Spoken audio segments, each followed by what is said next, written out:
배움 강추린 한국사 약속의 이름 최승건입니다. 자, 2부 10번부터 끝까지 한번 또 풀어보도록 하겠습니다. 자, 다음 내용과 관련된 인물과 그 주장으로 옳은 것은 네.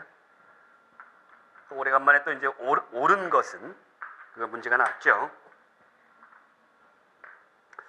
위정척사는 정조 이래로 내려온 조정의 기본 정책으로서 아직도 그 의리가 빛나고 있는데, 고종의 친정 이래로 일본과 서양의 똑같은 해를 모르고 일본과의 통상을 주장해온 결과 사설과 이의가 횡행하여 조선의 사태가 위급하기 비길 데가 없습니다. 약물과 야소라는 사교의 위세로 공맹의 큰 돈은 날로 사라지게 되어 가정에는 윤리가 깨지고 사람에게 예의가 허물어져 그 결과 종묘 사직이 무너질 위기에 있습니다. 국왕은 더욱 위정척사의 대의를 밝혀 주와 매국하려는 신료들을 처단해야 됩니다. 위정척사와 관련된 것이죠. 위정척사.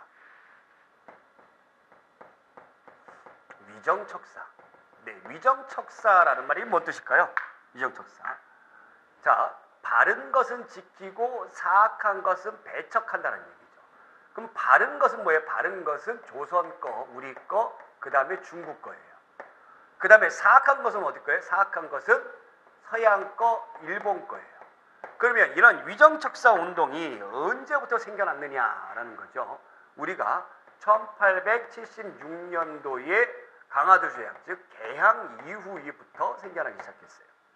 이 개항을 반대했던 대표적인 위정척사파가 이 세 사람 꼭 알아두세요. 기정진, 이항로, 최익현이에요. 이 세 사람은 아주 유명한 사람입니다. 이정진, 이항로, 최익현. 자, 그러면 여기 지문에 나타나 있는 이건 뭐예요? 이만손이란 사람이 쓴 상소문이죠. 무엇 때문에 쓴 거예요? 무엇 때문에? 조선 책략 때문에 쓴 거예요. 조선 책략 또 나오네, 또 나와. 나온다고요. 이것 때문에 뭐가 됐다고요? 여러분들 영남 만인소가 됐다고. 이 대표적인 겁니다. 대표적인 거. 자, 그럼 보겠습니다. 이항로는 양의와 친범이 국가 존망의 위기를 조성한다고 주장하면서 약물의 배척을 통상을 반대했다. 위정척사파이긴 합니다만 이거하고는 관계가 없죠. 조선 책략하고는 관계가 없어요. 홍제학은 조선 책략이 유포되자 정부의 개화 정책을 반대하는 만원서를 올렸다. 조선 책략 나오네요. 네, 이게 정답이네요. 최익현은 일본과의 통상을 반대하여 오불가수를 올렸다. 통상과 관련돼서 개항이죠, 이거. 기정진은 서양의 경제 침략에 대비한 대비책과 국력 배양을 위한 내수론을 제시했다. 기정진, 이항로, 최익현 같이 뭉뚱그려서 여러분들 알아두셔야 된다고 했죠. 그래서 정답은 2번인데, 홍제학은 너무 극렬하게 반대를 해가지고요, 고종의 심기를 아주 어지럽혔어요. 그래서 차명당합니다. 차명. 모가지가 싹둑 잘리는 차명에 당한다. 정답은 2번. 자, 그러면 11번. 다음은 신라에서 최초로 우역이 설치된 기록이다. 그 시대적 상황과 가장 거리가 먼 것은? 자, 또 나왔습니다. 또 나왔어요. 이게 10번이죠. 10번. 네, 10번. 11번에 우역과 관련된, 지난번에도 나왔지만은 비로소 사방에 우역을 두고 맡은 관청에 명하여 관도를 수리하게 하였다. 네, 소지 마립간 때에, 신라 때 소지 마립간 때에 역을 설치했다라는 거였죠. 네, 487년도에 왕위의 부자 상속세가 있었다. 왕위의 부자 상속세. 원래 신라는 왕위가 크게 부자 상속으로 이어지는 건 다른 나라에 비해서, 고구려나 백제에 비해서 그렇진 않아요. 근데 이 부자 상속이 어느 임금 때부터 연유가 됐냐면, 여러분들 뇌물 마립간 때예요. 뇌물 마립간 때에 뭐로 했습니까? 김씨로 세습을 했죠. 원래 박석김 돌아가면서 하다가 김씨로 세습했어요. 그래서 김씨로 내내 물려주었다. 내내 물려줬다. 이렇게 외우세요. 자, 여러분들 이 뇌물 마립간 때 이렇게 되다 보니까 그 뒤에 이어서 부자 상속이 가능해진 겁니다. 맞는 얘기예요. 그 다음에 활발한 정복사업 전개. 뇌물 마립간 때 누구의 도움을 받았다고 했죠? 광개토 대왕의 도움을 받았다고 했죠? 그래서 광개토 대왕 때에 뭘 했습니까? 신라가 거의 고구려의 속국신세가 돼버렸다고 그랬죠. 그러니까 활발한 정복사업 전개 못해요. 하고 싶어도 못해요. 꿈도 못 꿔요. 이거는. 그 다음에 수도의 방리의 명칭을 제정한다.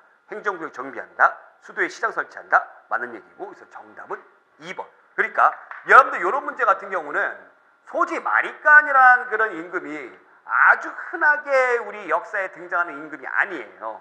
그런데 이 문제 풀 때 그럼 어떻게 푸느냐? 생뚱맞은 거를 역사의 흐름과 맥을 파악해서 하시면 틀림없습니다. 무슨 말인지 아시겠죠? 그래서 정답은 2번. 자, 그 다음에 12번 문제 보겠습니다. 12번 문제. 다음의 서술 내용과 저자에 대한 설명으로 옳지 않은 것은 동명왕의 일은 변화가 신비스러운 것으로 여러 사람의 눈을 현혹한 것이 아니고 실로 나라를 창시한 신기한 사적이다. 이것을 기술하지 않으면 후인들이 장차 어떻게 볼 것인가? 그러므로 시를 짓는데 시를 짓는데요. 시를 지어 기록하여 우리나라가 본래 성인의 나라라는 것을 천하에 알리고자 하는 것이다. 동명왕이죠. 고구려의 시조죠. 그럼 이 시는 바로 뭐예요? 동명왕편이에요. 누구의? 이규보의 제가 지난 시간에 얘기했던 대서사시입니다. 대서사시. 옳지 않은 거. 여기에 쭉 보게 되면은 동명왕의 일은 변화가 신비스러운 여겨서 여러 사람들의 눈을 현혹하는 것이 아니고 동명왕의 일을 동명왕의 건국신화를 보게 되면은 동명왕이 안에서 깨어나가지고 형제들의 놀림을 받고 그래서 도망치죠. 근데 거북이가 나와서 건너게 해주고 막 이런 얘기 나오는데 이런 것이 터무니없는 얘기가 아니다라는 얘기입니다. 즉 우리의 건국신화를 보게 되면 난생설화가 상당히 많이 있죠. 아래에서 깨어나고 밖에 것에도 그랬고 또 그 다음에 단군 왕검 같은 경우는 뭐 이제 그 웅녀 사이에서 태어났고 뭐 곰이 이제 변신한 웅녀 사이에 태어났고 터무니없는 이야기들이 이런 것들이 터무니없는 이야기들이 아니다라는 얘기예요. 즉 여기서 말하고 싶은 거는 고대의 역사 기술이 사실적으로 이렇게 쓰는 것이 아니라 이렇게 비유적인 표현으로 쓴다는 얘기죠. 우리나라뿐만 아니라 서양도 마찬가지로 그렇게 기술을 해요. 비유적으로. 예, 지금의 어떤 상식과 과학으로는 이해가 안 되지만 그 당시의 기술 방법이었어요. 그렇기 때문에 무시하지 말고 어떻게 해라. 네, 이것을 존중하고 이것을 기록해야 된다. 이 당시에 고려 말에 이런 어떤 그 생각을 가지고 있었다는 것이 굉장히 대단한 겁니다. 대단한 거예요. 그래서 특히 고구려의 시조인 동명왕편을 강조했다라는 것은 바로 우리가 고구려가 잘 나갔던 나라잖아요. 그래서 원나라 몽골에게 우리가 간접적인 지배를 받으면서 상처받은 어떤 자존심을 드높이기 위해서 이런 것을 했던 것이죠. 자, 그러면 1번 동명왕을 천재의 손자로 인식하고 영웅으로 드높였다. 네. 2번 신라 계승의식과 유교적 합리주의를 표방했다. 자, 이거 우리가 지난 시간에 배웠던 뭡니까? 김부식의 삼국사기죠. 삼국사기. 3번 고려의 문화적 우위성을 드러내려는 의도가 있었다. 그렇습니다. 저자는 최충과 더불어 해동의 공자라고 자부하였다. 네, 최충은 고려 전기 때 사람인데 예, 더불어서 너는 고려 전기, 나는 고려 후기 때의 해동의 공자. 네, 그렇습니다. 정답은 2번. 사실 뭐 1, 3, 4를 잘 몰라도 이 문제는 쉽게 풀 수 있는 문제입니다.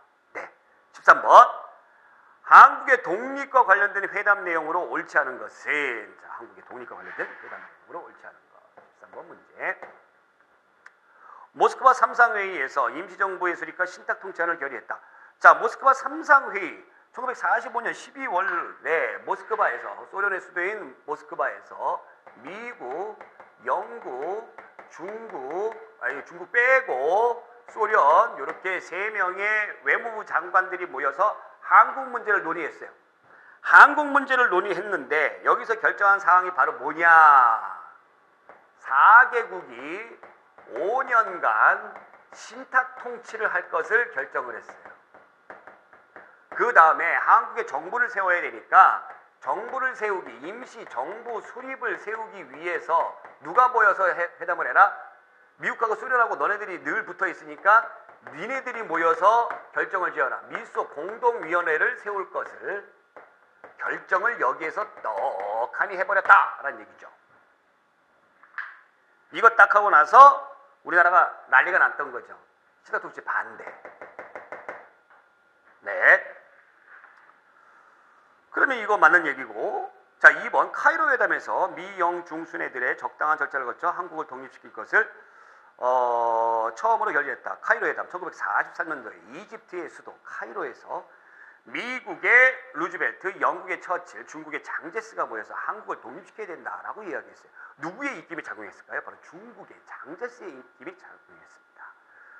1937년도에 중일전쟁이 일어나가지고 중국이 굉장히 골치가 아팠었죠. 그 시기에 여러분들 이봉창 의사가 뭘 했습니까? 상하이에 이봉창이 아니라 윤봉길이죠. 윤봉길. 네, 윤봉길. 죄송합니다. 윤봉길 의사가 상하이 훈커이 공원에 폭탄을 던졌습니다. 폭탄을 던졌어요. 이때의 장제스가 깊은 감명을 받았어요. 그러면서 중국의 몇 억 인구가 하지 못한 일을 한국의 청년 한 명이 해냈다. 그러면서 한국의 독립을 지원해주기 시작을 합니다. 이때부터. 그러니까 중국의 입김이 크게 작용했던 것이죠. 맞는 얘기고. 3번 포츠담 회담에서 일본은 한국에 대한 모든 권리 및 청구권을 포기하였다. 천만의 말씀이죠. 자, 포츠담 회담은 1945년도에 독일을 물리치고 나서, 연합국들이 독일을 물리치고 나서 독일의 포츠담에서 회담을 해요. 미국, 영국, 소련의 누구? 스탈린. 이 사람이 이제 들어가요. 중국은 빠지고. 여기에서 무슨 회담을 하냐면, 이제 전쟁 끝났으니까 이제 일본이 아직 남아있잖아요. 일본 애들은 어떻게 할 것이냐. 그래서 일본에게 항복을 종용합니다. 너 빨리 항복해라. 항복해야지. 뭐하고 있어? 혼자 남아가지고. 혼날까? 이렇게 합니다. 근데 일본이 이 제의를 받아들였으면 좋았을 텐데 받아들이지 않죠. 아니, 우리 안 할 거야. 끝까지 싸울 거야. 딱 해버리는 거죠. 그래서 어떻게 합니까? 미국이 히로시마와 나가사키에 원폭을 투하하게 되는 것이죠. 이 포츠담 회담에서 이런 것이 없어요. 자, 4번에 제2차 미소공동위원회에서 한국의 시타 통치 문제를 협의하였으나 결렬되고 말았다. 시타 통치 문제 여기서 하는 거잖아요. 여기 모스크바 3개국 외상회의에서 하는 거잖아요. 그렇죠? 예. 미차 공동회의에서는 한국의 정부 수립 문제를 가지고 논의를 했어요. 근데 미국 측에서는 반탁이든지 신탁이든지 모든 단체가 가입을 할 수 있도록 하자. 소련은 찬탁하는 애들만 하자. 그래서 입장을 서로 양보하지 않아요. 그래서 결렬되는 거죠. 그래서 결렬돼서 우리나라 문제를 어디로? 유엔에 토스해버리는 겁니다. 자, 그래서 정답은 3번. 요거 시험 문제 잘 나옵니다. 잘 나와요. 4번. 자, 14번. 고려시대 금속활자에 대한 설명으로 옳은 것은 금속활자. 어려운 듯하지만 우리가 풀어보면 쉬운 거. 내용을 헤집고 분석하면 쉬운 거예요. 그 정도의 상정고급 예문이 금속활자로 간행되었다. 상정고급 예문이라는 금속활자본이 있었다라는 사실이 있었습니까? 있었죠. 근데 고종인지 아닌지는 모르죠. 네, 그럼 내비둬요 그냥. 2번 고종대의 해인 사이에 제조대장경 금속활자를 제조대장경이라는 게 뭐예요? 여러분들 제조대장경 용어풀이를 잘 하셔야 돼요. 한국사는. 이것과 비슷한 이름의 대장경이 있죠. 바로 뭡니까? 초조대장경이에요. 초조대장경 처음 만들었다는 얘기죠. 제조된 거 다시 만들었다는 얘기예요. 초조대장경은 언제 있었어요? 거란 침략의 현종 때 만들었던 것이죠. 적어줄게요 제가. 현종 때. 거란이 침략해오자 이 거란 침략을 불심의 힘으로 물리치기 위해서 대장경을 만들었어요. 그래서 거란이 물러났어요. 그래서 대각국사 의천이 속장경도 만들었는데 그보다 더 중요한 것이 이제 제조대장경. 다시 만들었어요. 왜 다시 만들었어요?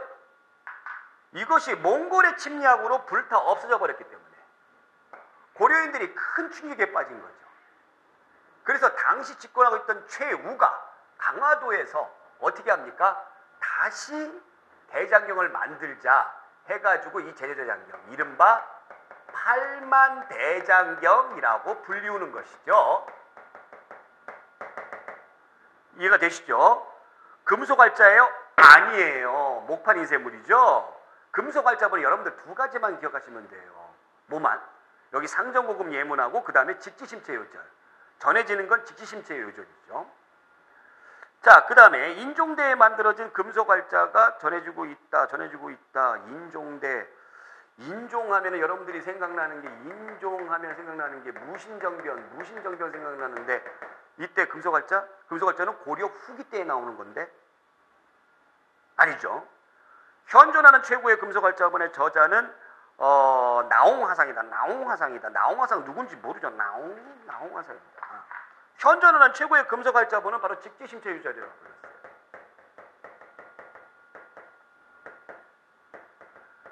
자, 직지심체 유절인데 이게 어디 1377년도예요. 이게 어디 있어요? 프랑스에 있죠. 예, 우리나라에 없습니다. 예, 프랑스에 있어요. 직지심체 유절인데 이게 나홍화상이 아니라 조금 심화로 들어가면 백운화상이에요. 백운화상이 직지심체 유절은 금속활자로 만들었는데 이것을 제자들이 청주에 있는 흥덕사에서 이것을 필사본으로 만들었어요. 이것이 이제 직지심체 유절이 남아 있는 건데 그러니까 여러분들 요견 틀린 얘기죠. 어찌됐건 이거 모르니까 여러분들 고민을 하시면 되는데 가장 근접하는 고민거리 중에 이게 문제 푸는 요령을 알려드리는 거예요. 근접하는 이게 답이겠다라고 하는 것은 바로 1번이 되겠습니다. 1번 금속알자로 간행되었다. 상정고금 예문, 고금 상정 예문. 요 문제에서 이렇게 됐는데 원래는 상정고금 예문이죠. 근데 전해지진 않죠. 그래서 정답은 1번이에요. 그러면 요 때가 어느 시기예요? 그럼 참고로 요 때는 공민왕 때예요. 중요한 연도 정도는 여러분들이 계속 저랑 이제 같이 공부하시면 이제 머릿속에 들어올 거예요. 고려가 망하고 조선이 세워진 때가 언제예요? 1392년이에요. 공민왕 고려 후기 때 개혁 군주잖아요. 그래서 정답은 1번. 자, 그 다음에 15번 문제 풀어봅니다. 15번 문제. 근대 시설에 대한 설명으로 옳지 않은 것은 이것도 여러분들이 어려운 듯 하면서 우리가 또 분석해보면 쉽게 풀 수 있는 몇 년도에 뭐 세우고 몇 년도에 뭐 세우고 이거 어떻게 다 외워요? 여러분들 못 외워요. 외워도 금방 까먹어요. 근데 우리가 분석하면서 풀어보겠습니다. 14번 풀듯이 1885년 서울과 인천 사이에서 전신설이 가설됐다. 전신설. 전기로 이제 이렇게 서로 신호 교환하는 전신설. 이 전신설 가설되면서 이제 뭐 했어요, 여러분들? 전화가 한게 된 거죠. 그 전화의 혜택을 본 사람이 바로 누구예요? 김구죠. 사형선고를 받았는데 명성황후를 시해한 원흉을 죽이겠다 해서 일본 장교를 죽인 거 그것 때문에 사형선고 받았는데 고종의 특사로 전화로 딱 해가지고 집행이 중지가 됐죠. 그러니까 1885년도가 무슨 해예요? 여러분들 을미사변이 일어나는 해예요. 을미사변. 그러니까 이 김구 선생님하고 비슷한 거죠. 요 시기가. 그 다음에 2번 87년도에 경복궁에 처음으로 전등이 점등되었다. 네. 전등. 전기로 불 들어왔다는 얘기. 전기로 불 들어왔다. 그러니까 전기와 관련된 것이 요 즈음에 해가지고 막 생겨나는 거죠. 그 전기와 관련된 것이 1899년도에 서대문에서 청량제까지 전차가 운행돼요. 전차 탱크 아닙니다. 전차. 옛날 저기 보게 되면 이렇게 한 량짜리 기차처럼 생겨가지고 이렇게 땅 위로 돌아다니는 거 있어요. 운행되었다. 4번 1910년에 서울에서 초량까지 부산 초량입니다. 부산 경부선 철도가 개설됐다. 경부선 서울에서 부산까지 몇 년도래요? 1910년도래요. 1910년도면 우리나라가 일제에 강제로 주권을 빼앗긴 합니다. 철도는 뭐에 구실을 한다고 그랬어요? 침략을 하는 수단이에요. 침략.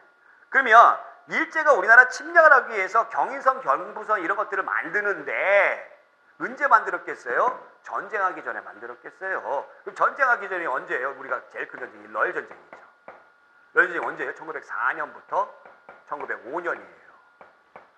1905년도에 일본이 러시아를 딱 이김으로 인해 가지고 본격적으로 침략을 합니다. 뭘 했어요? 이때 늑약을 했어요. 우리나라의 외교권을 박탈을 했죠. 그러면서 통감부를 설치해서 이 초대 통감으로 이토 히로부미가 오는 거예요. 그러면 경부선은 이전에 1910년 전에 만들어졌겠다라는 거죠. 그러니까 그런 어떤 여러분들이 추리를 할 수 있어야 돼요.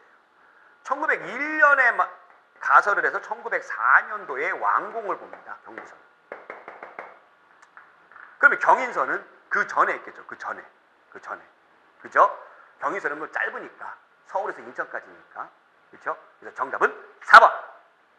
자, 16번. 조선시대 통신수단 중 파발에 대한 설명으로 올 때는 또 나와요. 또 파발, 또 나와요. 파발 꽤 좋아하죠. 통신, 뭐 이런 거. 그러니까 여러분도 이제 느낌 받으셔야 돼요. 이 계리직 문제가 이 사회 시스템이라든가 이 통신수단이라든가 이런 거를 물어보는 문제 꼭 내는 거죠. 보겠습니다. 파발. 1. 봄수제가 유명무실해지면서 등장한 통신수단으로 임진왜란 이후 간헐적으로 시행되었다. 파발. 임진왜란을 기점으로 해서 생겨났다는 거죠. 예. 2. 말을 사용하고 신속하게 전달하는 기발과 사람의 도보에 의한 보발이 있다. 보발은 막 뛰가는 거죠. 3번. 한양을 중심으로 서발, 북발, 남발 등 세 개의 간선망과 그 사이에 보조노선이 있었다. 서쪽으로 가는 서발, 북쪽으로 가는 북발, 남쪽으로 가는 남발 이렇게 있었다. 네. 4번. 파발이 교대하는 참은 보발은 50리, 기발은 100리를 두었다. 자, 보발은 이제 막 뛰가는 거고, 보발은 50리마다. 그 다음에 기발은 100리마다 두었대요. 자, 이게 틀린 거죠. 뭐가 틀렸습니까? 보발은 30리예요. 50리를 어떻게 걸거나 뛰거나 힘들죠. 기발은 25리예요. 약간 이상한 점을 우리가 발견할 수가 있어요. 뭘 발견할 수 있어요? 말 타고 가는 게 더 짧아요? 왜 그랬을까를 우리가 한번 생각해 봅시다. 왜 그랬을까? 이 당시에 이 말은 말이에요. 굉장히 중요한 수단이죠. 빨리 가는 그 어떤 교통수단이기도 하지만 군사적으로도 이 말은 전차와 비슷한 역할을 했어요. 말이 굉장히 중요했습니다. 그래서 말이 쉽게 지치면 안 돼요. 그래서 25리마다 두었다라는 겁니다. 그래서 정답은 4번. 자, 17번. 다음 기억단체에 대한 설명으로 옳지 않은 것은 무릇 우리 대한인은 내외를 막론하고 통일연합으로서 그 진로를 정하고 독립자유로서 그 목적을 세우미니 이것이 기억이 원하는 바이며 기억이 품어 생각하는 소이니 간단히 말하면 오직 신정신을 불러 깨우쳐서 신단체를 조직한 후에 신국을 건설할 뿐이다. 우리 대한인은 힌트를 보겠습니다. 우리 대한인은 대한인이라고 얘기를 했습니다. 그럼 이 당시 국호가 대한자들은 뭐예요? 대한제국이에요. 대한제국을 우리가 1997년부터 1910년까지 보는데 그래서 구한말 부르는 거예요. 이때를 13년 동안을. 자, 그 다음에 또 뭐가 있냐면 여러분들 쭉 보시면은 뭐가 있냐면 신정신 이렇게 돼 있죠? 신정신. 그 다음에 신단체. 그 다음에 신구. 자, 그러니까 뭡니까? 신민회죠. 1907년도에 안창호, 양기탁 이런 사람들이 만들었던 신민회죠. 자, 1번. 국민을 중심으로 무장 투쟁 독립운동을 전개했다. 아니에요. 애석하게도 아니에요. 신민회는 이미 이 당시에 우리 국권이 기울였기 때문에 국내에서 헛되이 싸우지 말자. 대신 국외에 해외에 독립운동 기지를 건설합니다. 대표적인 데가 어디예요? 만주의 삼원보죠. 삼원보. 2번. 교과서와 서적 출판복을 위한 태극 서관. 그렇죠. 3번. 민족 자본 육성을 위해 평양에 자기 회사. 자기야. 자기 그거 뭐예요? 도자기죠. 도자기. 자, 그 다음에 4번에 오산학교를 세웠다. 그렇습니다. 대성학교, 오산학교. 이런 것을 세웠던 신민회. 여러분들 그 신민회하고 신간회하고 반드시 구분해 주셔야 된다는 거 잊지 마시고요.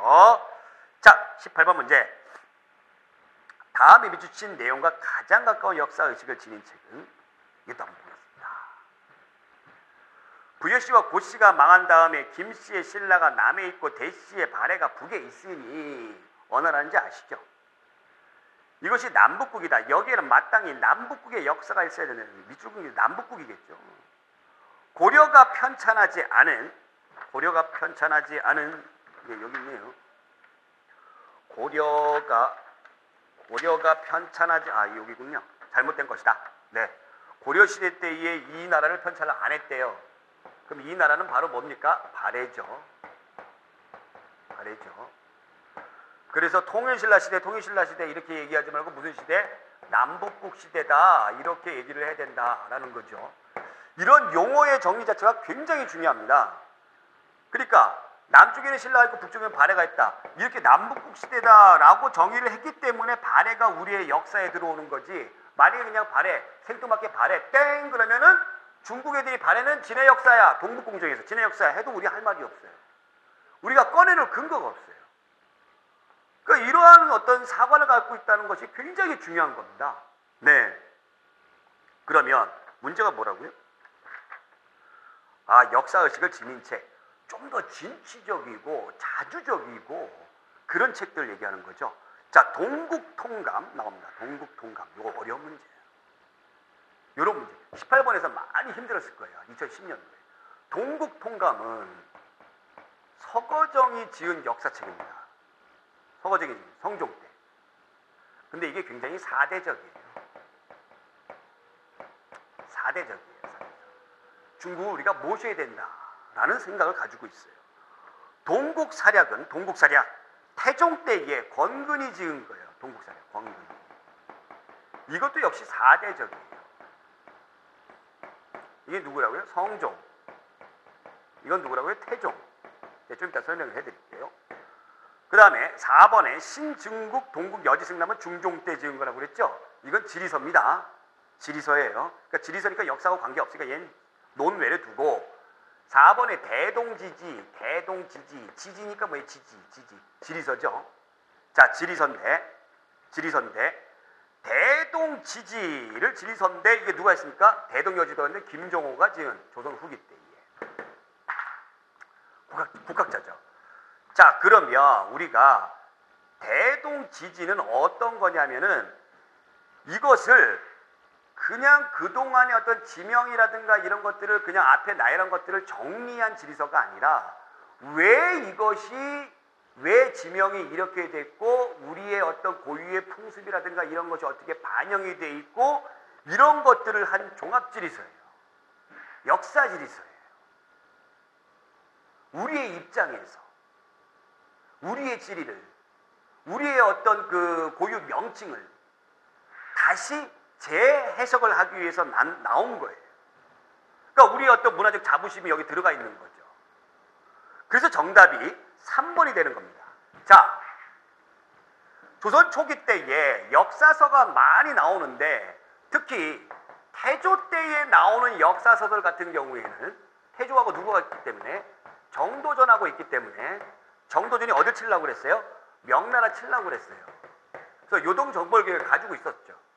근데 정도전이 태종 이방원에 의해서 어떻게 됐기 때문에 죽었기 때문에 이 정도전이 죽고 나서는 명나라와 그 불편한 관계가 급격하게 사대적으로 변화가 됩니다. 태종 때부터.